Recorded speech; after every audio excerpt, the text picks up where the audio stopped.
Right now, as you listen to this, there is a war happening inside your skull. Two ancient forces are locked in combat, and the winner of that war will determine whether you spend the next 5 years building the life you want, or whether you wake up at 43, scrolling through someone else's highlight reel at 2 in the morning, wondering where the time went. 74% of people who set goals on January 1st abandon them by the second week of February. Not by June, not by March, by February. And here is the part nobody talks about. Those people were not lazy. They were not weak. They were fighting a war they did not even know existed, against an enemy they could not see, using weapons that do not work. You are about to learn what that war is. And more importantly, you are about to learn how to win it. But first, I need you to think about this morning. Think about the exact moment your alarm went off. What did you do? Be honest. Did you get up? Or did you reach for that snooze button? If you hit snooze, you already lost the first battle of the day, and you lost it before your feet touched the floor. Here is why that matters more than you think. When your alarm goes off at 6:30 in the morning, your brain makes a decision. Not a big philosophical decision, not a career decision, a micro decision. And that micro decision sends a message to your subconscious mind that echoes through every single hour that follows. When you hit snooze, the message your brain receives is this: the thing I committed to last night does not matter enough to get up for. My word to myself is negotiable. Comfort is more important than commitment. You think it is just 9 minutes. It is not 9 minutes. It is a declaration of identity. It is your brain learning, in real time, that promises you make to yourself are optional. Dr. Tim Pychyl, a psychologist at Carleton University who has studied procrastination for over 20 years, identified something he calls the intention-action gap. It is the distance between what you plan to do and what you actually do. And that gap does not start at your desk. It does not start when you open your laptop. It starts the moment you override your own commitment in bed at 6:30 in the morning. Now let me tell you what is actually happening inside your brain when this occurs, because once you understand the mechanics, everything changes. There are two systems fighting for control of your behavior every second of every day. The first is your limbic system. This is the ancient part of your brain, sometimes called the paleomammalian brain, and it is one of the oldest structures in the human neurological architecture. It controls your emotions, your survival instincts, and most critically, your drive toward immediate pleasure and away from immediate discomfort. The limbic system does not care about your 5-year plan. It does not care about your thesis. It does not care about your quarterly review. It cares about one thing. How do I feel right now? And how do I feel better in the next 3 seconds? The second system is your prefrontal cortex. This is the front part of your brain, right behind your forehead, and it is what separates you from every other animal on this planet. The prefrontal cortex handles planning, decision-making, impulse control, and long-term thinking. It is the part of your brain that says, yes, the bed is warm, but I committed to going to the gym. It is the part that understands consequences, calculates trade-offs, and makes you capable of sacrificing now for something better later. Here's the problem. The limbic system is automatic. It runs without your permission, without your effort, and without pause. It is always on. The prefrontal cortex, on the other hand, requires deliberate engagement. The moment you stop actively choosing, the moment you go on autopilot, the limbic system takes over. And it always chooses comfort. This is not a metaphor. This is neuroscience. Functional MRI studies have shown that when people choose immediate gratification over a delayed but larger reward, their limbic system lights up with activity while their prefrontal cortex goes quiet. When people successfully resist temptation and choose the long-term benefit, the pattern reverses. The prefrontal cortex activates and the limbic system calms down. So when you hit snooze, your limbic system wins. When you scroll Instagram for 45 minutes instead of working on your project, your limbic system wins. When you tell yourself, I will start on Monday, your limbic system wins. Every single act of procrastination is your limbic system overpowering your prefrontal cortex. Every one. And here is what makes this even more dangerous. Every time the limbic system wins, it gets stronger. Every time you choose the scroll, choose the snooze, choose the delay, you are reinforcing a neural pathway. You are literally training your brain to procrastinate. Neuroscientists call this negative reinforcement learning. The relief you feel when you avoid an uncomfortable task releases a small amount of dopamine, the brain's pleasure chemical. That dopamine teaches your brain a simple lesson: avoidance feels good. Do it again. This is why procrastination feels like an addiction, because neurologically, it functions like one. Now, most people hear this and think, great, so I am broken. My brain is wired against me. No, your brain is not broken. Your brain is doing exactly what it evolved to do. The limbic system kept your ancestors alive. It made them run from predators, seek shelter, and avoid pain. The problem is that your limbic system cannot tell the difference between a lion chasing you and a difficult email you need to send. To your ancient brain, discomfort is discomfort. Threat is threat. The average person in the United States checks their phone 144 times per day. Not because they need information 144 times, because each check is a microdose of dopamine delivered by the limbic system. Each check is your brain choosing the easy reward. Each check is another rep in the gym of procrastination. And you have been doing thousands of reps per day for years. No wonder it feels impossible to stop. But it is not impossible.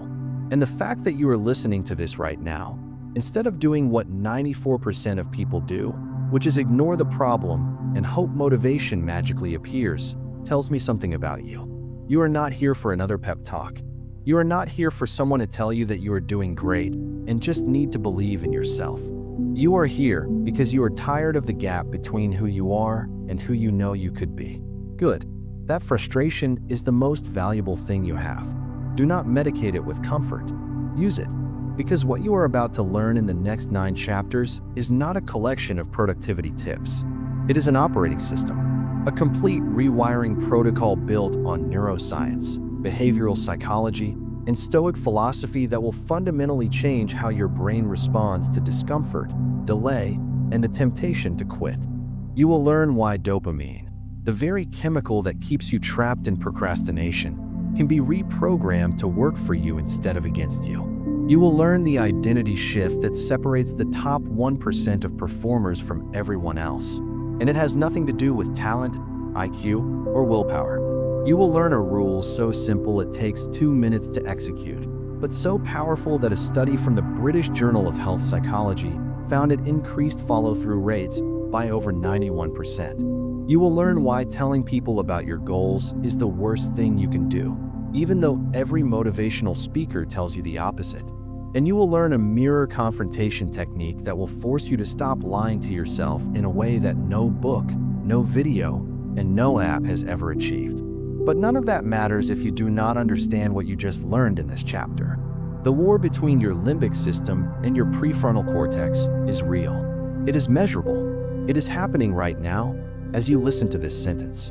And every hour of your life, one side is winning. The question is not whether you procrastinate. Everyone does. The question is whether you will keep letting an ancient survival mechanism designed for predator avoidance run your modern life, your career, your relationships, your potential. Average people. Actually, let me rephrase that in the language of reality. Average people wait until they feel motivated to act. They wait for inspiration. They wait for the right mood, the right moment, the right Monday. Elite performers have learned something different. They have learned that action creates motivation, not the other way around. They do not feel like going to the gym. They go anyway. They do not feel like writing. They write anyway. They do not feel like making the call. They dial anyway, because they understand that feelings follow action. The prefrontal cortex activates after you start, not before. A study conducted at the University of Constance in Germany found that people who scored highest on procrastination scales had measurably larger amygdalas, the fear and anxiety center of the limbic system, and weaker functional connections between the amygdala and the dorsal anterior cingulate cortex, the area responsible for translating intention into action. In other words, their brains were physically configured to make procrastination easier and action harder. But here is the breakthrough. Neuroplasticity. Your brain is not fixed. Every time you choose action over avoidance, every time you override the snooze button, Every time you put the phone down and open the document, you are physically strengthening the neural pathways that connect intention to action. You are thickening your prefrontal cortex. You are quieting your amygdala. You are rewiring the machine. And it starts tomorrow morning. It starts with the alarm. It starts with the first 3 seconds after your eyes open, when your limbic system whispers, "Just 5 more minutes," and your prefrontal cortex has to answer. What will your answer be? Because here is what most people do not realize. Procrastination is not something you do. It is something you practice. And everything you practice, you get better at. Right now, you are elite at procrastination. You have trained for it every day for years. The question this book is going to answer is simple. What happens when you train for the opposite with the same intensity? The answer is in the next chapter. Because there is a reason you feel the way you feel, and it is not the reason you think. You have been told your whole life that procrastination is a character flaw, that you are lazy, undisciplined, or not serious enough. That is a lie. And in the next chapter, I am going to prove it to you with science that will change how you see yourself permanently. Do not stop listening. Not now. Not when we are this close to the part that changes everything. Chapter 2. Why you are not lazy. Every procrastinator carries the same invisible wound. It is a word that was planted in your brain years ago, maybe by a teacher, maybe by a parent, maybe by yourself. And that word is lazy. You have heard it so many times that you stopped questioning it. You just accepted it as fact. I procrastinate, therefore I am lazy. I cannot start things, therefore something is wrong with my character. I watch other people achieve, and I wonder what they have that I do not. Here is the truth, and I need you to hear this clearly. Laziness is not a scientific diagnosis. It is not a neurological condition. It is not a personality type. Laziness, as most people understand it, does not exist. What exists is a misfiring reward system, an overactive threat detector, and a brain that is desperately trying to protect you from pain it does not understand. Dr. Devin Price, a social psychologist at Loyola University Chicago, spent years researching what people call laziness and arrived at a conclusion that shattered the conventional narrative. The behaviors we label as lazy, he found, are almost always the result of one of 3 hidden causes. Either the person does not believe the task matters, or the person is exhausted in ways they cannot articulate, or the person is paralyzed by fear they have not identified. Not one of those causes is a character flaw. Every single one is a solvable problem. Let me take you deeper into what is actually happening in your brain when you sit down to work on something important and instead find yourself opening a new tab, checking your notifications, or suddenly deciding the kitchen needs to be cleaned. Remember the limbic system and prefrontal cortex we discussed in the last chapter. Now I want you to understand a specific mechanism within that war called temporal discounting. This is one of the most important concepts in behavioral neuroscience, and once you grasp it, you will never judge yourself for procrastinating again. Temporal discounting is your brain's tendency to dramatically devalue rewards that are far in the future compared to rewards that are available right now. A research team at Princeton University, led by economist Samuel McClure, used functional MRI scans to observe this in real time. When participants were offered a small reward immediately, their limbic system lit up like a firework display. When they were offered a larger reward weeks later, only the prefrontal cortex activated, and it activated weekly. This means your brain is literally designed to prefer a small hit of dopamine right now over a massive payoff later. When you choose to scroll social media instead of working on your business plan, your brain is not being lazy. It is doing exactly what millions of years of evolution programmed it to do. Grab the sure thing now, because in the ancestral environment, tomorrow was never guaranteed. The problem is that you do not live in the ancestral environment. You live in a world where the rewards that matter most, the degree, the promotion, the book you want to write, the body you want to build, all of them require weeks, months, or years of sustained effort before the payoff arrives.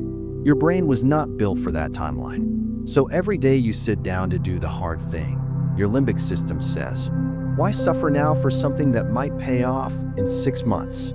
And your limbic system offers you an alternative. A phone full of notifications, a feed full of dopamine, a couch full of comfort. You did not choose to be wired this way, but you are responsible for what you do about it. Now here is where it gets even more interesting. Procrastination is not just a dopamine problem. It is an emotion regulation problem. This is perhaps the most important finding in procrastination research in the last decade, and it came from Dr. Fuchsia Sorois, a professor of psychology who spent over 20 years studying why people delay. Her conclusion was not about time management. It was not about willpower. It was about feelings. Procrastination, Sorois found, is fundamentally a strategy for managing negative emotions. When a task triggers anxiety, self-doubt, boredom, frustration, or fear of failure, your brain does not process that as this task is hard. Your brain processes it as this task is a threat. And when the brain perceives a threat, the amygdala, that almond-shaped fear center deep in your limbic system, activates your avoidance response. You do not scroll Instagram because you love Instagram. You scroll Instagram because your brain is running from the discomfort of the task you should be doing. The scroll is not the disease. It is the painkiller. Think about the last time you procrastinated on something important. A report, an application, a difficult conversation. Now think about what you felt right before you started avoiding it. It was not nothing. There was a specific feeling. Maybe it was the fear of not being good enough. Maybe it was the overwhelm of not knowing where to start. Maybe it was the dread of how long it would take. That feeling is what your brain was running from, not the task itself, the emotion attached to the task. This changes everything. Because if procrastination is an emotion regulation problem, then the solution is not a better planner. The solution is not a new app. The solution is not watching another motivational video at midnight and hoping the inspiration lasts past breakfast. The solution is learning how to act in the presence of discomfort instead of waiting for discomfort to disappear. And this is where the average person and the elite performer diverge completely. Average performers believe they need to feel ready before they act. They believe motivation comes first and action follows. They sit and wait for inspiration like it is a bus that runs on schedule. Elite performers know the truth. Motivation is not a prerequisite for action. Motivation is a byproduct of action. You do not get motivated and then start. You start, and then the motivation follows. Dr. Mihai Csikszentmihalyi, the psychologist at the University of Chicago who pioneered the research on flow states, demonstrated this repeatedly. Flow, that state of complete immersion where time disappears and performance peaks, never arrives before you begin. It always arrives after you begin, usually between 15 and 20 minutes after sustained engagement with a task. But you have to survive those first 15 minutes. And that is where 90% of people quit. This is why the most dangerous myth in the self-help world is follow your passion or wait until you feel it. Feelings are the limbic system talking. And the limbic system does not want you to succeed. It wants you to be comfortable. Those are not the same thing. A study published in the European Journal of Social Psychology by Philippa Lally and her team at University College London found that habit formation takes an average of 66 days, not the 21 days the internet likes to claim. But here is the part of that study nobody quotes. During those 66 days, missing a single day did not reset the process. What mattered was the overall consistency of showing up, not perfection. This is critical because procrastinators are almost always perfectionists in disguise. And we will go much deeper into that trap in a later chapter. But for now, know this: the brain does not need perfect performance to rewire itself. It needs repeated performance. Messy counts, incomplete counts, half-hearted counts. What does not count is zero. Your limbic system wants zero. Your prefrontal cortex can work with anything above zero. So let me redefine what you have been calling laziness. You are not lazy. You are emotionally avoidant. You are neurologically biased toward short-term relief. You are fighting a prefrontal cortex that tires easily against a limbic system that never sleeps. And you have been doing it without understanding any of the mechanics, which is like trying to fix a car engine while blindfolded. The blindfold is coming off. In the next chapter, we are going to dissect the single most powerful weapon your limbic system has against you. It is not fear. It is not boredom. It is dopamine. Specifically, the cheap, toxic, instant gratification dopamine that your phone, your social media feed, and your streaming service are pumping into your brain every single day. And once you understand how this chemical has been hijacked, you will understand why willpower alone will never be enough to beat procrastination and what you need instead. This is where it starts to get uncomfortable. Good. Discomfort is where the rewiring begins. Chapter 3: The Dopamine Trap. There is something you do every single morning that is more damaging to your productivity than skipping breakfast, missing sleep, and drinking 5 cups of coffee combined. And you do it before you are even fully awake. You reach for your phone. Within the first 90 seconds of consciousness, before your prefrontal cortex has even booted up, you expose your brain to a cascade of notifications, headlines, messages, and algorithm-curated content designed by some of the most sophisticated behavioral engineers on the planet to do one thing: capture your attention and hold it hostage. Here is what happens neurologically in that moment. Your brain releases dopamine, not because you received good news, not because something meaningful happened, but because your brain anticipated the possibility of reward. This distinction is critical. Dopamine is not a pleasure chemical. That is the popular misconception. Dopamine is an anticipation chemical. It fires when your brain expects something rewarding might happen, not when the reward actually arrives. This is why you can scroll for 45 minutes, see nothing interesting, feel nothing positive, and still keep scrolling. Your brain is chasing the next possible hit, not the last one, the next one. Dr. Anna Lemke, a psychiatrist at Stanford University School of Medicine and author of research on dopamine and addiction, has described the modern smartphone as the equivalent of a hypodermic needle delivering microdoses of dopamine directly to the brain's reward circuitry. The comparison is not hyperbolic. The mechanism is neurologically identical. Variable reward schedules, the same pattern that makes slot machines addictive, are embedded in every social media feed, every notification system, every email inbox. And this is where procrastination gets its real power.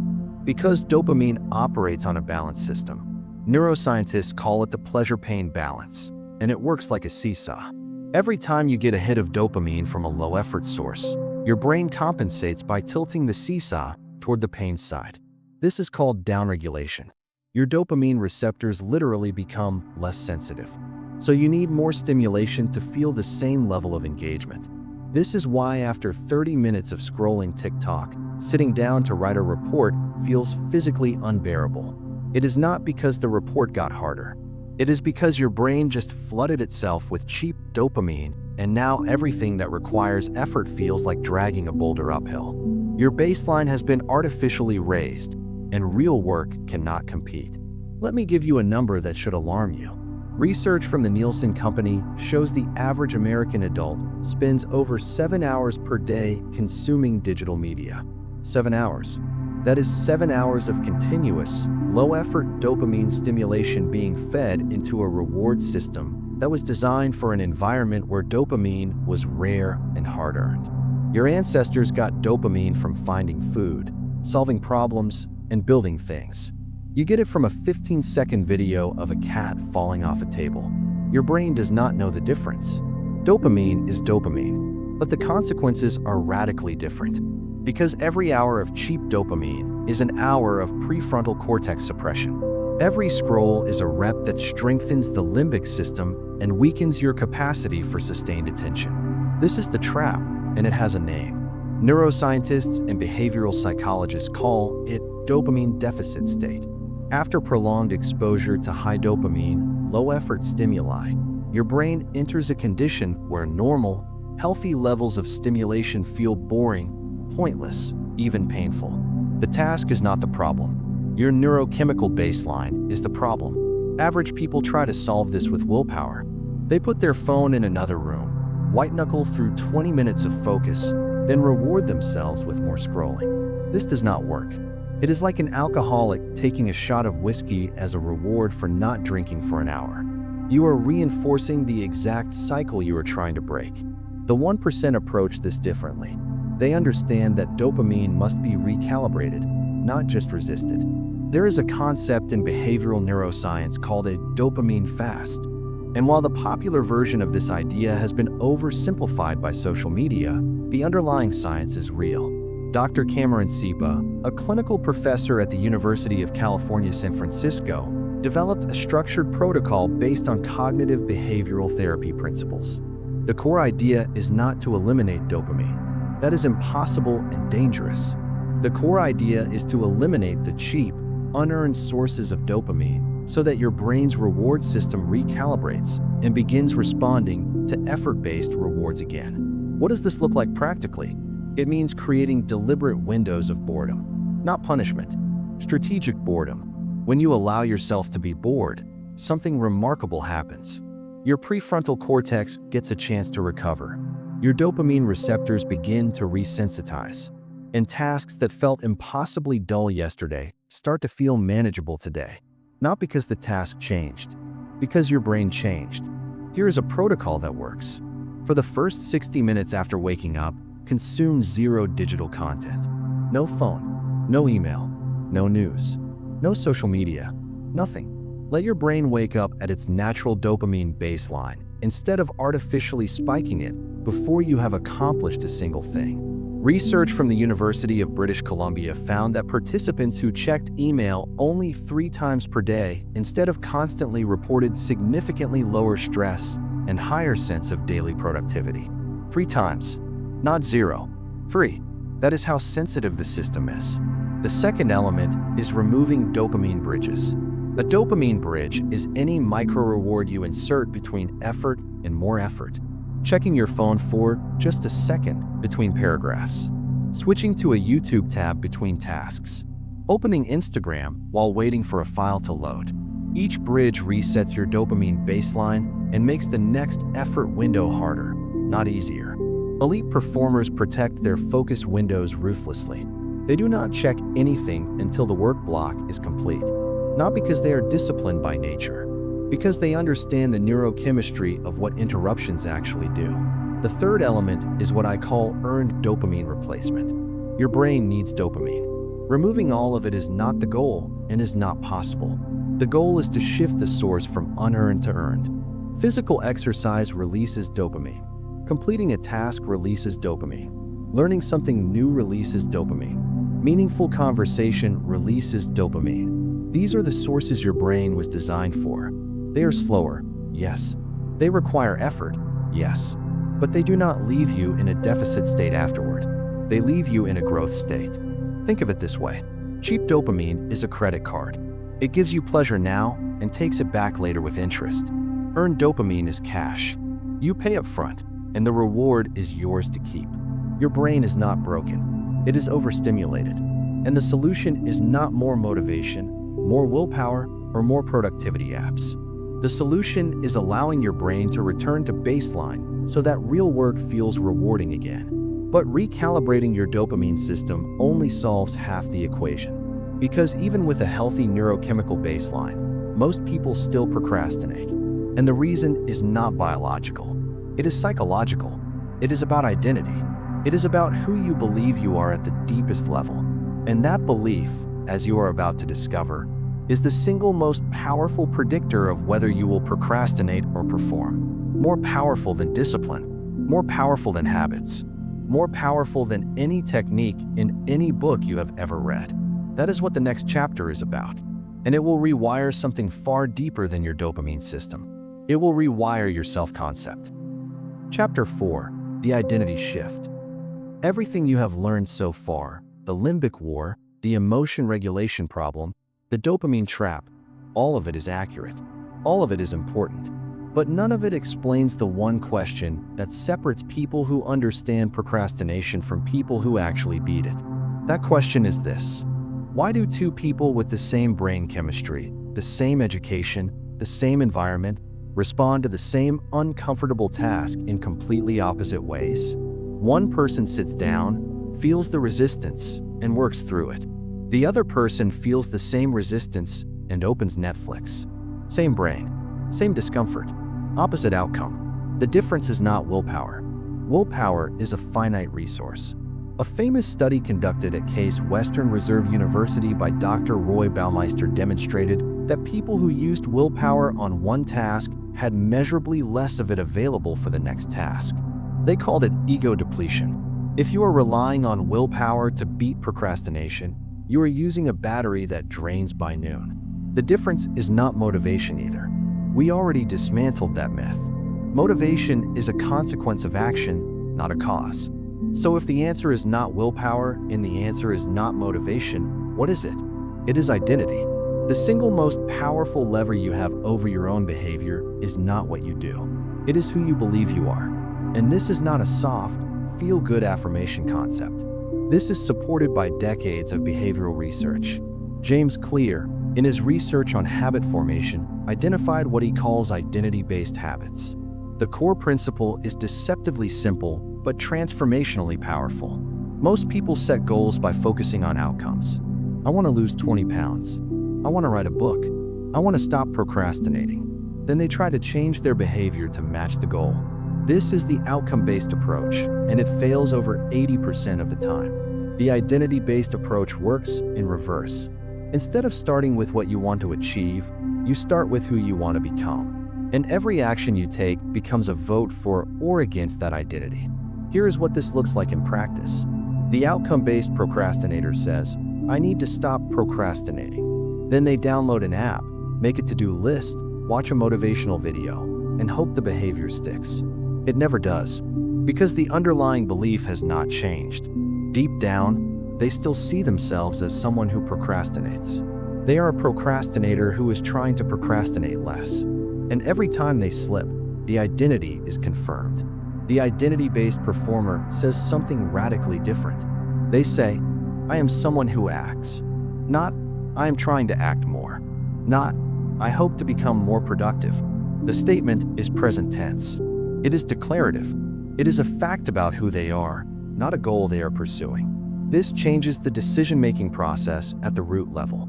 When the alarm goes off at 6:30 and the limbic system whispers snooze, the outcome-based person asks, do I feel like getting up? The identity-based person asks, what would someone who acts do right now? The first question is about feelings. Feelings are limbic. Feelings always choose comfort. The second question is about identity. Identity overrides feelings. Dr. Gregory Walton, a psychologist at Stanford University, conducted a study that demonstrated how even tiny shifts in language can reshape behavior. Participants who were asked, how important is it for you to be a voter, were significantly more likely to vote than participants asked, how important is it for you to vote? The difference was a single word. Voter versus to vote. Noun versus verb. Identity versus action. When you say, I am trying to read more, your brain files reading under behavior, which is negotiable. When you say, I am a reader, your brain files it under identity, which is protected. We do not easily abandon who we are. We easily abandon what we are trying to do. This is why every failed New Year's resolution follows the same pattern. The goal is behavioral. Lose weight, save money, exercise more, stop procrastinating. But the identity was never updated. The person is still, at their core, someone who sees themselves as overweight, broke, sedentary, or lazy. And identity always wins the long game against behavior. You cannot consistently act in ways that contradict your self-image. Your brain will sabotage you back into alignment with who you believe you are. So the first and most important thing you must do, before any tactic, any hack, any system, is rewrite the sentence you use to describe yourself. Stop saying, I procrastinate. Start saying, I used to procrastinate. Better yet, start saying, I am someone who starts immediately. Is it true yet? Maybe not. But every identity begins as a choice before it becomes a fact. You choose the identity, then you collect evidence. Every time you act instead of delaying, that is a vote. Every vote strengthens the identity. And over time, the identity becomes self-reinforcing. You act because that is who you are, not because you forced yourself, not because you felt inspired, because acting is what people like you do. Elite performers did not become elite by accumulating better strategies. They became elite by accumulating a different self-concept. When a world-class athlete wakes up at 5 in the morning to train, they are not exercising discipline in the way you think. They are not gritting their teeth and pushing through resistance every single day. They are simply doing what a person with their identity does. The resistance faded years ago because the identity became automatic. Research from the University of Pennsylvania's Behavior Change for Good initiative, led by Dr. Angela Duckworth and Dr. Catherine Milkman, found that interventions targeting identity and self-concept were significantly more durable than interventions targeting behavior alone. People who were encouraged to see themselves as someone who exercises maintained habits longer than people who were simply told to exercise more. The shift was internal, not external. And internal shifts outlast external pressure every single time. Now here is the uncomfortable part. If identity is the master key, then you have to look honestly at the identity you have been carrying. Not the one you show on social media, not the one you describe at networking events. The real one, the private one, the one that shows up when you are alone at your desk and the task is hard and nobody is watching. Who are you in that moment? Are you someone who acts? Or are you someone who negotiates with themselves until the deadline forces a panic-driven sprint? This is not a rhetorical question. Your honest answer is the single best predictor of your future. But identity alone is not enough. You can believe you are someone who acts, but if the first step feels like climbing a mountain, your limbic system will override even the strongest identity. You need a mechanism, a technique so simple that your brain cannot argue with it, so small that resistance becomes almost impossible. That technique exists. It takes 2 minutes, and it has been validated by research showing over 90% effectiveness at converting intention into action. That is what you will learn next, and it is going to be the most practically useful thing in this entire book.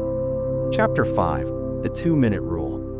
Let me tell you about the most dangerous moment in any task.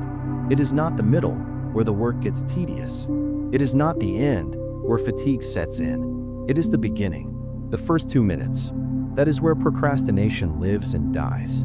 Think about the last time you put something off. A workout, a report, a phone call you knew you needed to make. Now think about how you felt once you actually started.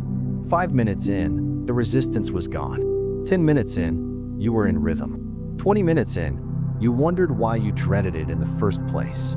This is not anecdotal. This is physics. Sir Isaac Newton's first law of motion states that a body at rest stays at rest, and a body in motion stays in motion, unless acted upon by an external force. Your brain follows the same law. Inaction perpetuates inaction. Action perpetuates action.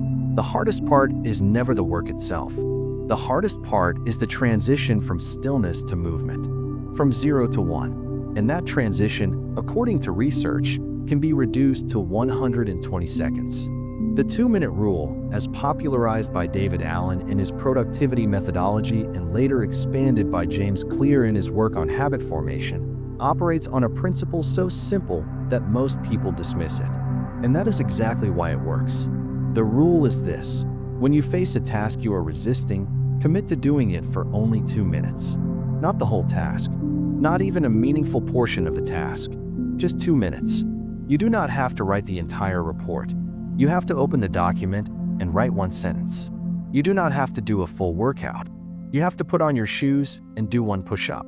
You do not have to clean the entire apartment. You have to pick up 1 item off the floor. That is it. After 2 minutes, you have full permission to stop. No guilt, no judgment. You fulfilled the commitment. But here is what happens in practice. 90% of the time, you do not stop. Because once the brain transitions from rest to motion, the neurological cost of continuing drops dramatically. The prefrontal cortex, which needed to exert significant energy to initiate the action, can now relax into a maintenance mode. The limbic system, which was screaming about discomfort before you started, quiets down once the anticipated threat turns out to be manageable. And dopamine, the real earned dopamine we discussed in the last chapter, begins to release as you make progress, creating a positive feedback loop that sustains the effort. A study published in the British Journal of Health Psychology by Dr. Sarah Milne and her colleagues tested a version of this principle on exercise habits. They divided participants into 3 groups. The first group was simply asked to exercise. The second group was given motivational material about the health benefits of exercise. The third group was asked to write down a specific plan stating exactly when, where, and how they would exercise, with the instruction to start with the smallest possible version of the habit. The results were striking. In the first group, 38% exercised consistently. In the motivation group, 35%. Motivation made virtually no difference. But in the third group, the implementation intention group, 91% followed through. 91%. Not because they wanted it more, not because they were more disciplined, because they eliminated the decision point. They made the first step so small that the limbic system could not mount a credible objection. This is the genius of the 2-minute rule. It does not fight the limbic system. It sidesteps it. Your limbic system activates threat responses proportional to the perceived size of the challenge. Tell your brain you need to write a 10,000-word thesis, and the amygdala fires a distress signal that makes avoidance feel like survival. Tell your brain you need to open a document and write one sentence, and the amygdala barely registers it. The threat is too small to trigger a response. You are not tricking your brain. You are working with your brain's architecture instead of against it. Now, there is a critical nuance that most people miss when they hear about this technique. The 2-minute rule is not a productivity hack. It is a gateway drug for momentum. The purpose of the 2 minutes is not to accomplish meaningful work. The purpose is to cross the threshold from inaction to action. Once you cross that threshold, Newton's first law takes over. Motion sustains motion. This is why the average person fails at big goals, and the top 1% consistently delivers. Average performers set massive targets. Write a book, launch a business, get in shape. These goals are inspiring on paper and paralyzing in practice. The limbic system sees a mountain and triggers avoidance before the first step is taken. Elite performers set entry points, not endpoints. They do not ask, "How do I finish this?" They ask, "How do I start this in the next 2 minutes?" And they have learned, through repeated experience, that starting is the only part that requires conscious effort. Everything after that runs on momentum. Here is how to implement this starting today. Choose the one task you have been avoiding the most, the one that makes your chest tight when you think about it. Now strip it down to the smallest possible entry point, not the smallest productive step, the smallest physical action that initiates contact with the task. If the task is studying, the entry point is opening the textbook to the correct page. That is it. If the task is exercising, the entry point is putting on your running shoes. Not running, shoes.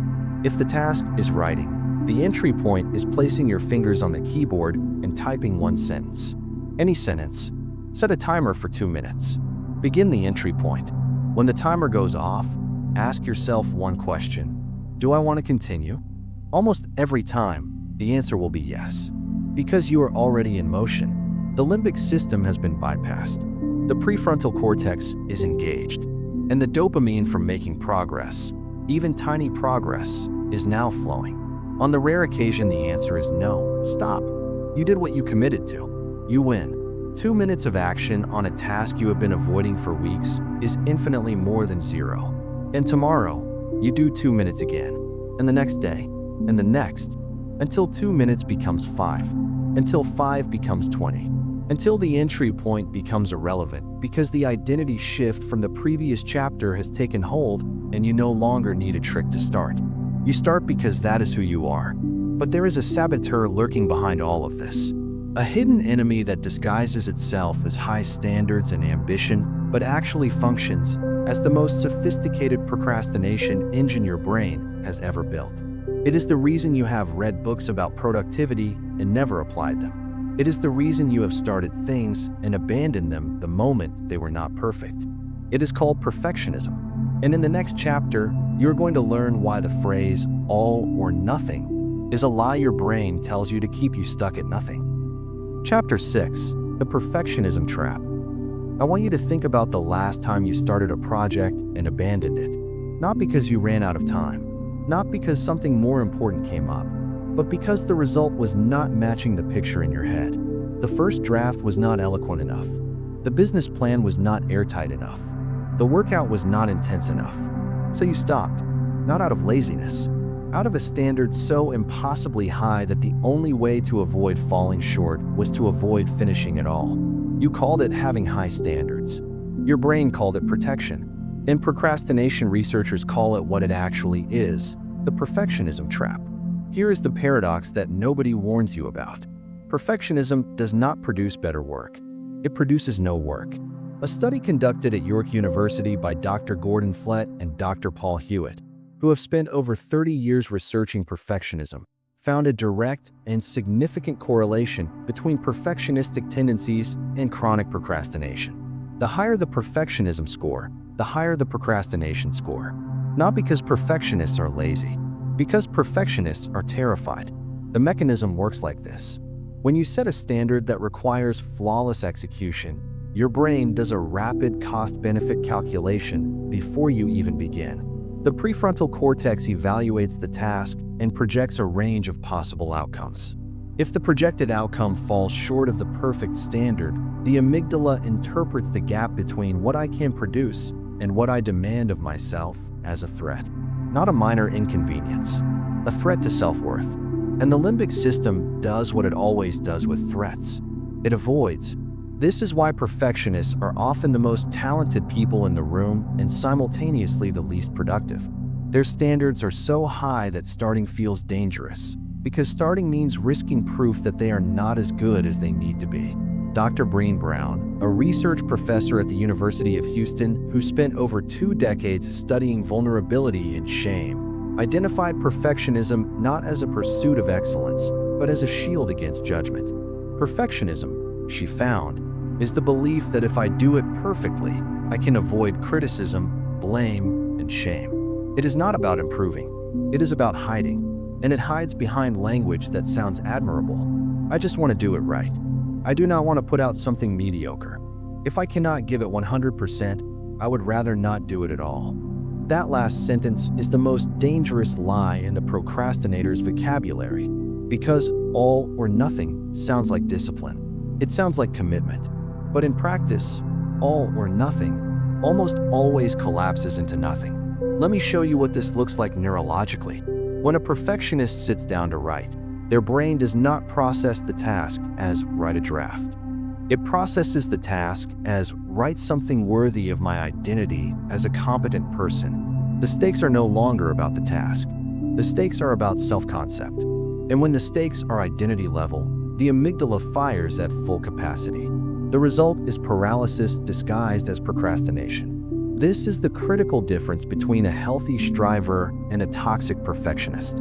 A healthy striver says, I want to do my best work. A toxic perfectionist says, if my work is not flawless, it reflects that I am flawed. The first person can start because imperfect progress is still progress.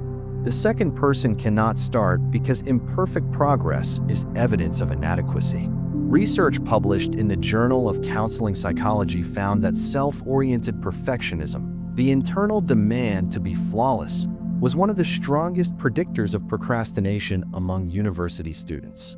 Stronger than fear of failure alone. Stronger than poor time management. Stronger than low motivation. The students who demanded perfection of themselves were the ones most likely to submit assignments late, avoid studying, and experience the highest levels of academic anxiety. So how do you escape the trap? You do not lower your standards. That advice is useless because perfectionists cannot hear it. Telling a perfectionist to lower their standards is like telling someone with acrophobia to just enjoy the view. The fear is not rational, and it does not respond to rational arguments. Instead, you shift the metric. You stop measuring yourself by output quality and start measuring yourself by output existence. The question is no longer, is this good enough? The question is, does this exist? Because existence beats non-existence every single time. A terrible first draft can be edited into a great final draft. A blank page cannot be edited into anything. Average performers wait for conditions to be perfect before they start. They wait for the right mood, the right tools, the right amount of time. They tell themselves they will begin when they can give it their full attention. And that day never comes. Because conditions are never perfect. The mood is never exactly right. There is always one more thing to prepare. Elite performers operate on a principle that sounds almost offensive to the perfectionist's ear. They believe that done is better than perfect, not because they do not care about quality. They care intensely, but they have learned something the perfectionist has not. Quality is the result of iteration, not inspiration. The first version is supposed to be rough. The first attempt is supposed to be clumsy. The first draft is supposed to be embarrassing. That is not failure. That is the process. Ed Catmull, the co-founder of Pixar Animation Studios and former president of Walt Disney Animation Studios, described this in his work on creative leadership. Every Pixar film, he said, starts as what they internally call an ugly baby. The early version of every film that has won Academy Awards was, in his words, terrible. Finding Nemo was terrible in its first version. The Incredibles was terrible in its first version. They became masterpieces not because the first draft was brilliant, but because the team iterated relentlessly on something that existed. You cannot iterate on nothing. You cannot improve what you never started. And every day you spend waiting for perfection is a day your ugly baby never gets born. Here is your action step. The next time you feel the perfectionism paralysis, the tightness in your chest that says, "This will not be good enough," I want you to say 5 words out loud. I am creating version 1, not the final version, not the version anyone will see. Version 1. Give yourself explicit permission to produce garbage. Because garbage that exists is infinitely more valuable than a masterpiece that lives only in your imagination. Version 1 can be edited. Version 1 can be improved. Version 1 can evolve into version 17, which might actually be remarkable. But version 0, the thing you never started, has no future at all. Now, you have learned about the brain war, the dopamine trap, the identity shift, the 2-minute entry point, and the perfectionism escape. These are powerful tools, but there is one more self-sabotage mechanism that almost nobody talks about, and it might be the most counterintuitive idea in this entire book. It is about your goals. Specifically, it is about what happens to your brain the moment you tell someone about them. And what I am about to tell you in the next chapter goes against everything the motivational industry has been preaching for decades. You have been told to share your goals, announce your ambitions, put your dreams on social media for accountability. The science says the exact opposite. And once you understand why, you will never make that mistake again. Chapter 7. The Silence Protocol. You have a goal right now. Something you have been wanting to achieve for months, maybe years. A business you want to launch, a body you want to build, a skill you want to master, a project you want to finish. And at some point, you told someone about it. Maybe you posted it on social media. Maybe you announced it at dinner. Maybe you told a friend over coffee with that spark of excitement in your voice, painting the picture of the future version of yourself who has already achieved it. And it felt incredible. It felt like momentum. It felt like commitment. It was neither. What you actually did was sabotage yourself using one of the most poorly understood psychological mechanisms in the science of motivation. And you did it with a smile on your face.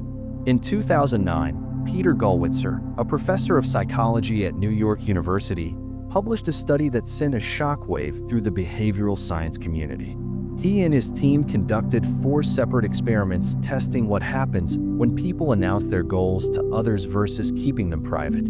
The results were consistent across all 4 experiments. Participants who told others about their identity-related goals, goals tied to who they wanted to become, worked significantly less hard toward achieving those goals than participants who kept their intentions to themselves. Read that again. Telling people your goals made you less likely to achieve them. Not more. Less. Here is the neuroscience behind why this happens, and it connects directly to the dopamine system we discussed 2 chapters ago.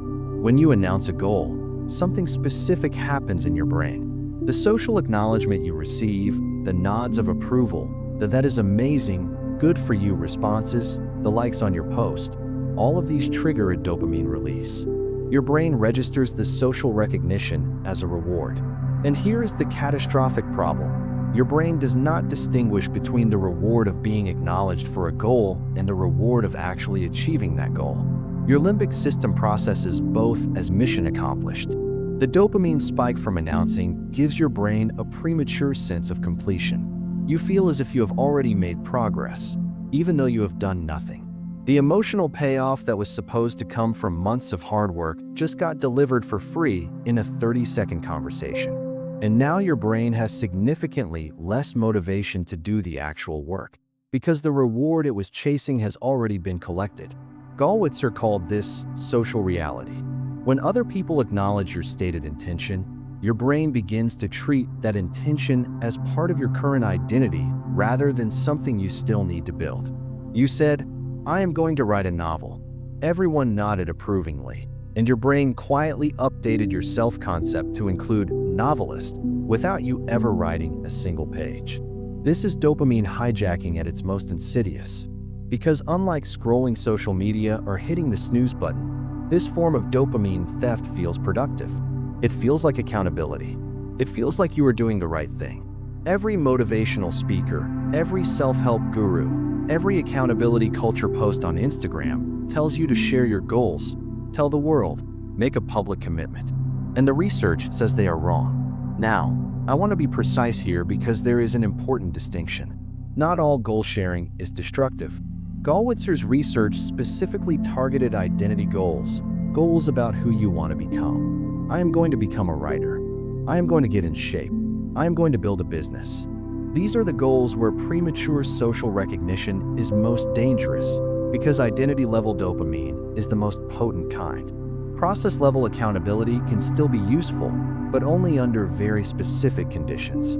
Telling a trainer, "I will be at the gym at 7 tomorrow morning," is different from posting on Instagram. New year, new me, fitness journey starts now. The first is a logistical commitment with a specific consequence for failure. The second is a dopamine harvest disguised as motivation. The silence protocol is built on this distinction. It has 3 rules. Rule 1. Never announce an identity goal. If you want to become a writer, do not tell people you are going to become a writer. Write. Let the pages speak. Let the evidence accumulate silently. When someone eventually notices and asks, "Have you been writing?"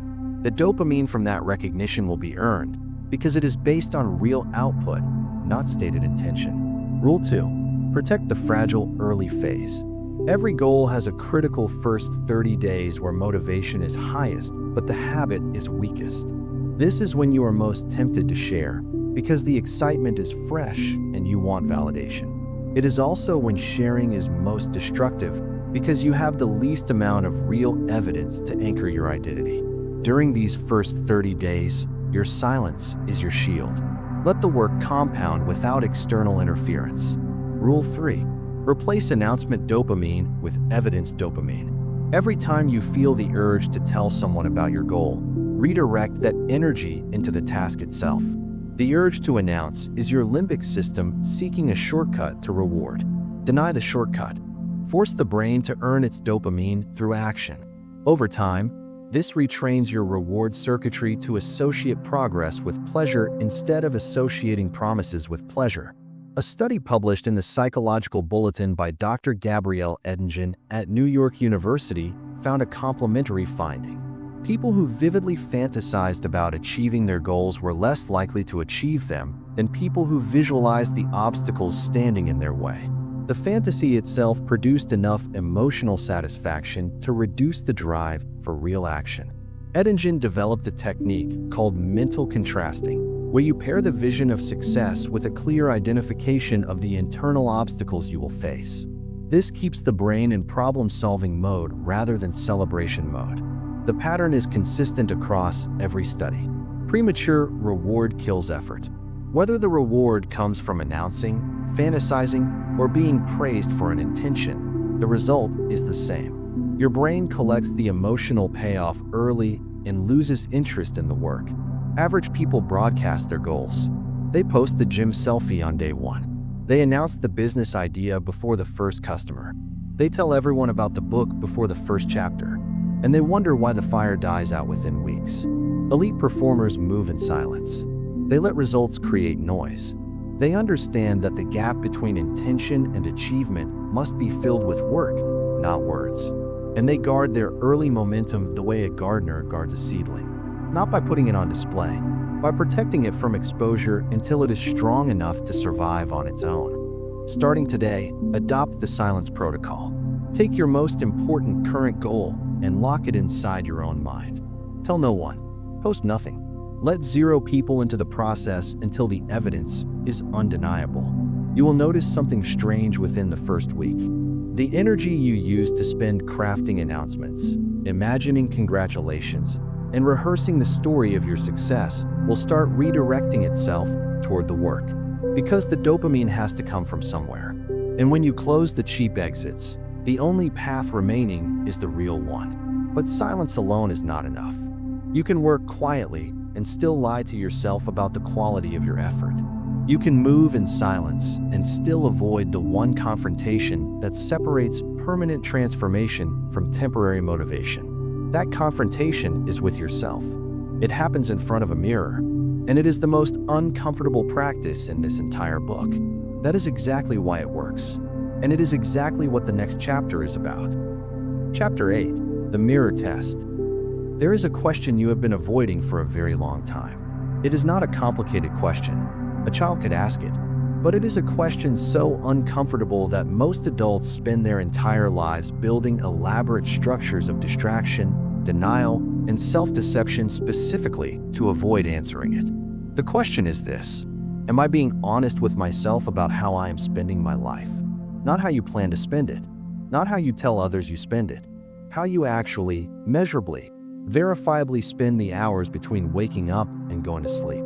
Because there is a version of you that exists in your head, the person you believe yourself to be, and there is a version of you that exists in reality, the person your calendar, your screen time report, and your finished task list would describe.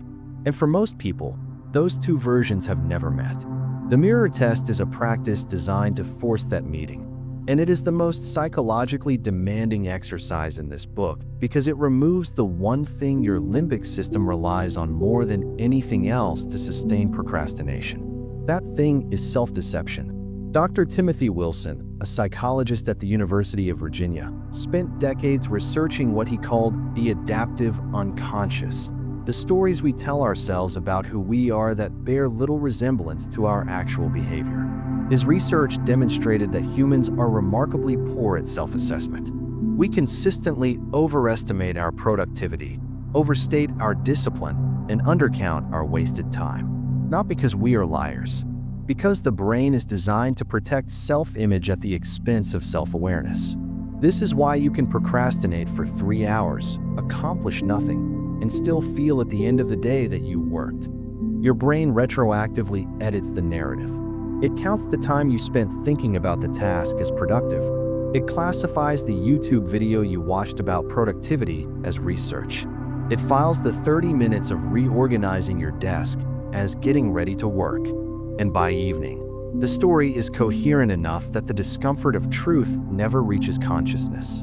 The mirror test breaks this cycle. Not with an app, not with a tracking tool, with a mirror and 60 seconds of radical honesty. Here's how it works. Once per day, at a time you choose, but must keep consistent, you stand in front of a mirror. Not a phone camera, not a reflection in a window. A mirror, close enough to look into your own eyes. And you ask yourself 3 questions out loud. Not in your head, out loud. Your voice must carry the words because silent thoughts are easy to manipulate. Spoken words in front of your own reflection are almost impossible to lie through. Question 1. What did I commit to today? And what did I actually do? This question eliminates the narrative gap.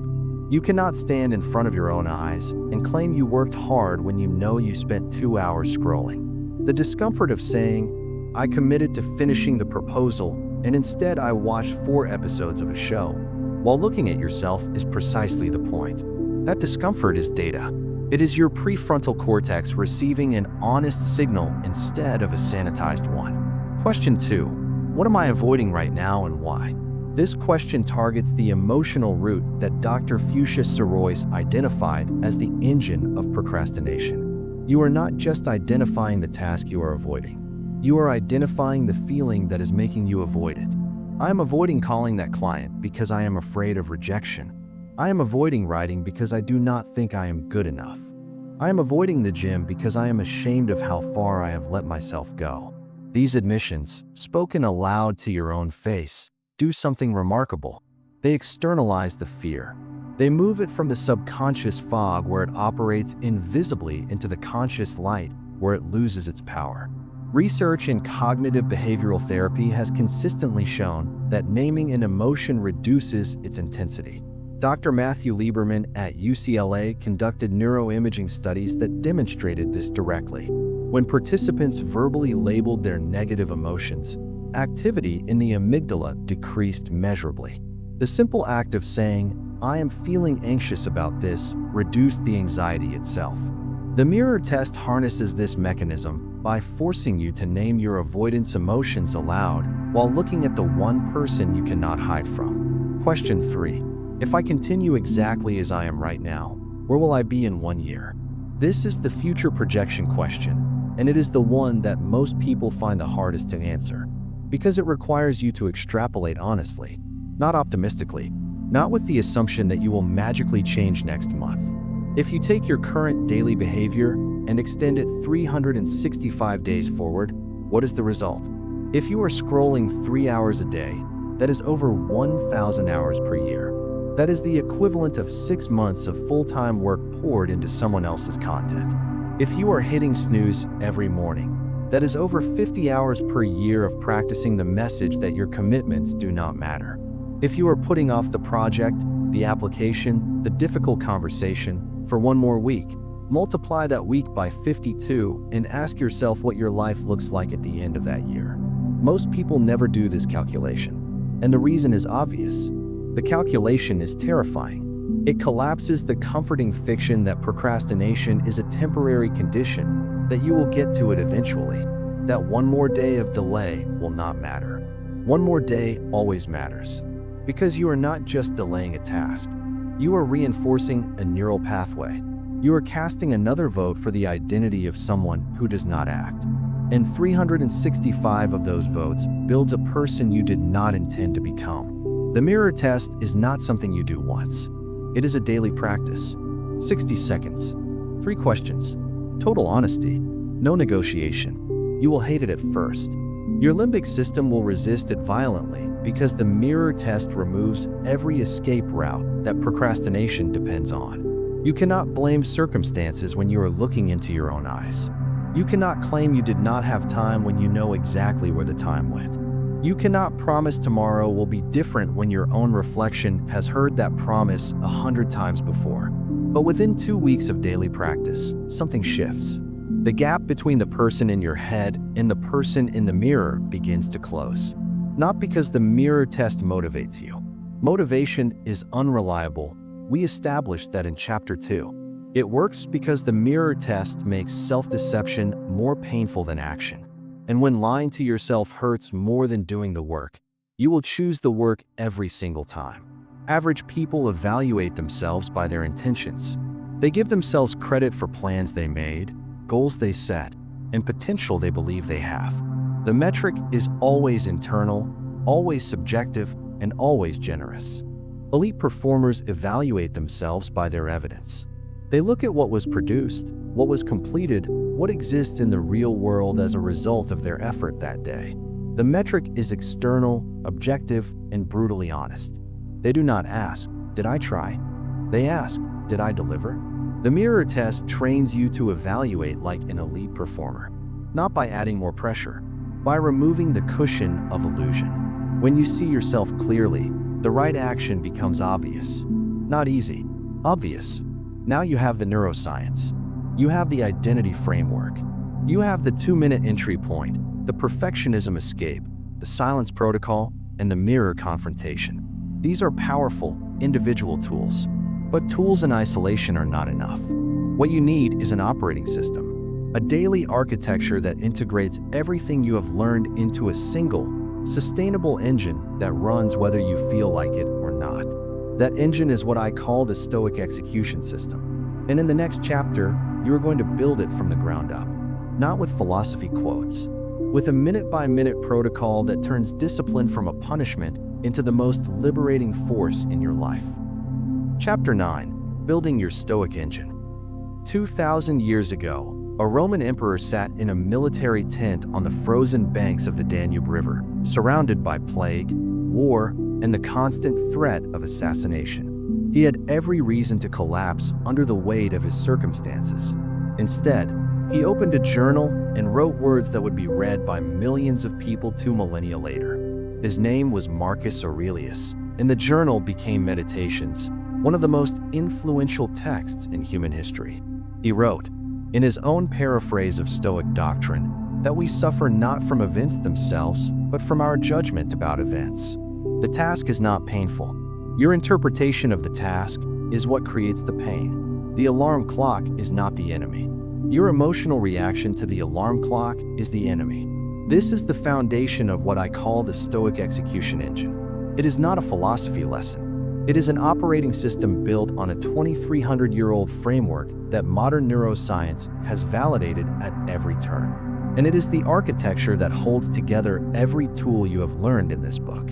Let me explain why Stoicism, above all other philosophical systems, is uniquely suited to destroying procrastination. Procrastination, as we have established, is an emotion regulation failure.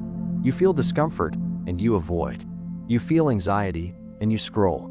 You feel overwhelmed and you shut down. Every act of procrastination begins with a feeling and ends with an avoidance behavior. Stoicism is the only major philosophical tradition that was built specifically as a technology for acting in the presence of negative emotion, not eliminating the emotion, not suppressing it, acting despite it.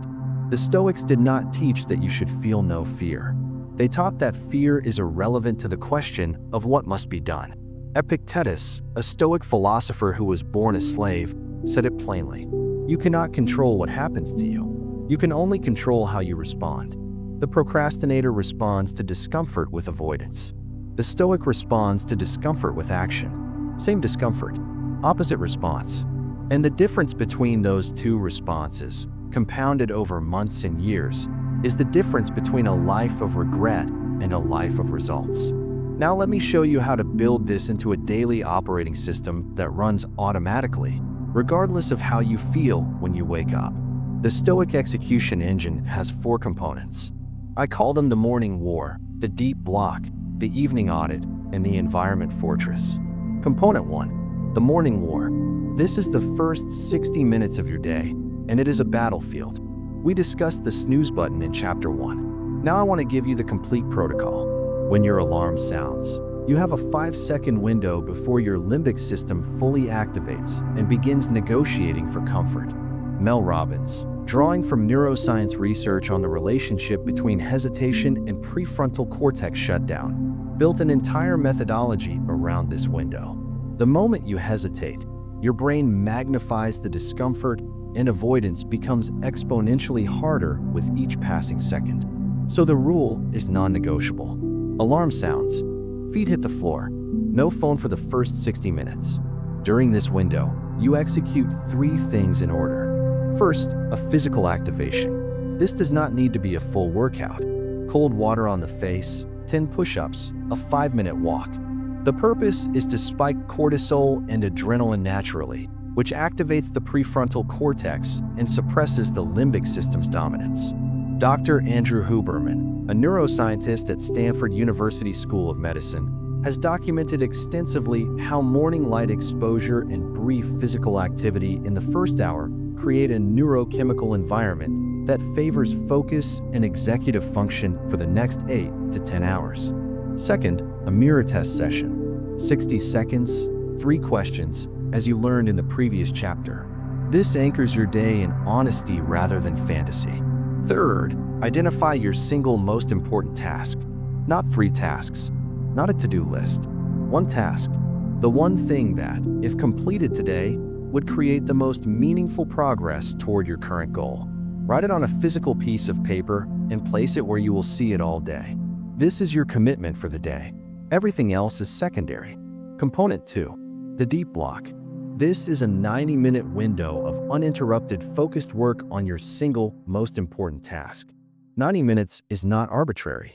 Research from the sleep scientist Dr. Nathaniel Kleitman, who discovered the basic rest activity cycle, found that the human brain operates in approximately 90-minute ultradian cycles of high and low alertness. Working in alignment with these cycles, rather than fighting them, maximizes cognitive output while minimizing the fatigue that triggers procrastination. During your deep block, every notification is off, every door is closed, every potential distraction is physically removed from your environment. You do not check email. You do not respond to messages. You do not take calls unless someone is dying. This is sacred time, and it is where 80% of your meaningful output will come from. Apply the 2-minute rule to initiate the deep block. Do not think about 90 minutes. Think about opening the document. Think about writing the first sentence. Think about making the first call. Enter the block through the smallest possible action and let momentum carry you through the rest. Component 3, the evening audit. This is a 10-minute practice before sleep. You review your day against one metric only. Did I complete my single most important task? If yes, the day was a success regardless of what else happened. If no, you ask yourself one question without judgment. What specifically prevented me? And what will I do differently tomorrow? This is not self-punishment. This is data collection. Elite performers treat failure as information. Average performers treat failure as identity confirmation. The evening audit keeps you in the information mindset. You also use this time to pre-decide tomorrow's single most important task. This eliminates decision fatigue in the morning. When you wake up, the decision has already been made. Your prefrontal cortex does not waste energy choosing. It executes. Component 4, the environment fortress. This is not a daily practice. It is a one-time architectural decision that removes the need for willpower in dozens of daily micro-decisions. Dr. Wendy Wood, a behavioral scientist at the University of Southern California, spent 30 years researching habit formation and arrived at a conclusion that contradicts the entire self-help industry. People with the best self-control, she found, are not people who resist temptation more effectively. They are people who structure their environments so that temptation rarely occurs. This means your phone charges in another room overnight, not on your bedside table. This means your social media apps are deleted from your phone and accessible only through a desktop browser, adding friction. This means your workspace contains only the tools required for focused work. This means the book you want to read is on your desk and the remote control is in a drawer. Every micro-decision you eliminate through environment design is a micro-battle your prefrontal cortex does not have to fight. You do not rise to the level of your motivation. You fall to the level of your environment. Design the environment, and the behavior follows. Now let me tell you why this system is called an engine and not a plan. A plan requires motivation to start. An engine runs on structure. A plan collapses on bad days. An engine operates on bad days because the architecture removes the need for emotional fuel. You do not ask yourself whether you feel like executing the morning war. You do it because the alarm went off and the protocol is non-negotiable. You do not ask yourself whether you are in the mood for the deep block. You do it because the phone is in another room and the document is already open and the 2-minute rule has already carried you past the threshold. This is what the Stoics understood that the modern self-help industry still gets wrong. Discipline is not a feeling. Discipline is a structure. And when the structure is strong enough, feelings become irrelevant. You now have every component. The neuroscience of why you procrastinate. The identity shift that rewrites your self-concept. The dopamine recalibration that restores your focus. The 2-minute rule that destroys inaction. The perfectionism escape that unlocks output. The silence protocol that protects your momentum. The mirror test that eliminates self-deception. And the Stoic engine that holds it all together. There is only one thing left. And that is the moment where you stop being someone who listened to a book about procrastination and you start being someone who acts. That moment is the next chapter. And it is the last thing standing between the old you and the version of yourself you have been waiting for. Chapter 10, the new you starts now. Knowledge without execution is entertainment. And your brain right now feels full, inspired, ready. That feeling is dangerous. Because your limbic system would love nothing more than for you to close this book feeling changed and then do absolutely nothing different tomorrow morning. So here's what happens next. Not in a week, not on Monday, tonight. Before you sleep, execute the evening audit for the first time. Write one sentence on a piece of paper. The single most important task you will complete tomorrow. Place it next to your alarm. Tomorrow morning, when that alarm sounds, you have 5 seconds. Feet on the floor. No phone. No negotiation. Execute the morning war. Physical activation. Mirror test. One task confirmed. Then enter your first deep block. 90 minutes. Phone in another room. 2-minute rule to initiate. Momentum carries the rest. That is day 1. Day 1 is the only day that matters. Do not think about day 30. Remember what you learned about perfectionism. Version 1. Messy, imperfect, incomplete version 1. Tomorrow does not need to be flawless. It needs to exist. When you slip, and you will slip, do not interpret it as failure. Interpret it as data. Stand in front of the mirror and say out loud, I slipped. I am still someone who acts. Tomorrow I execute again. That is not positive thinking. That is identity maintenance. Within 2 weeks, the dopamine recalibration begins. Tasks that felt unbearable start to feel manageable. Within 30 days, the identity shift solidifies. You will catch yourself acting before thinking. Within 60 days, the morning war becomes automatic. Within 90 days, people will notice. Not because you told them. You followed the silence protocol. They will notice because the evidence is visible. You have the blueprint. The limbic war is no longer invisible. The dopamine trap is exposed. Your identity is rewritten. The 2-minute rule demolished the barrier to entry. Perfectionism is disarmed. The silence protocol guards your momentum. The mirror test kills self-deception. The Stoic engine holds it all together. There is nothing left to learn. There is only something left to do. Close this book. Pick up a pen. Write down one task. Set an alarm. And when that alarm sounds tomorrow, act. Act first. Feel later. That is the code.